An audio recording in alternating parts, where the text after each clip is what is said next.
really, there are two different ways that I could approach that. I could approach it from a science perspective.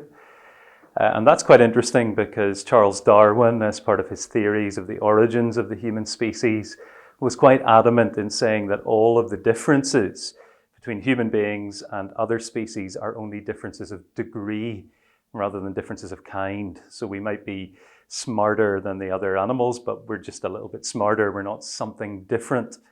But there's been a lot of research done since Darwin's day into what makes human beings different, and there are lots of differences, especially when we look at sociology.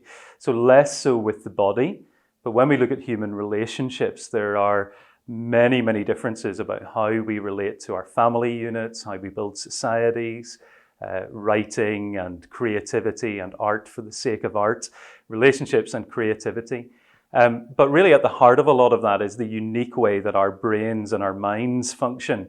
And so there is some research being done about do apes, particularly those animals that seem to be closest to us in kind, are they able to do what we can, which is to get inside the minds of other people? So what seems to set us apart and explains all of our unique social features is that we can understand that someone else is seeing things from a different perspective than we are.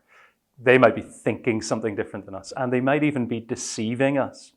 So some researchers say that animals, chimpanzees, gorillas have a little bit of that, but certainly not in the way that humans do, which is that we can think, I think that he thinks, that I think, that he thinks, that I think. We can do this multiple times.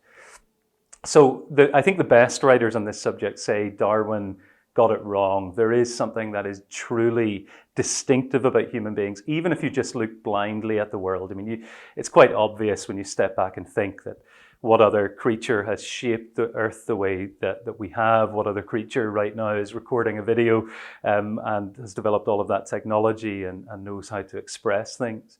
But that's one angle. That's from a science perspective and a sociological perspective. But I think that raises lots of questions. Why are we so unique? And so from a Christian perspective, I think the Christian gospel, the Bible, gives an answer to that. And that uniqueness from a Bible perspective is not actually so much about what we can do that the animals can't do. It's not so much about function as it is about purpose. So God created human beings for a unique purpose. And that purpose is to reflect his image to creation, to have dominion over it, to care for it the way he cares for his creation, and to do that in relationship with him. So I guess from a Christian perspective, I'm not so interested in abilities, although those are fascinating. And I think they point us to the purpose. We were given those abilities so that we could fulfill the purpose. But I think what sets us apart is that God made us for a unique purpose.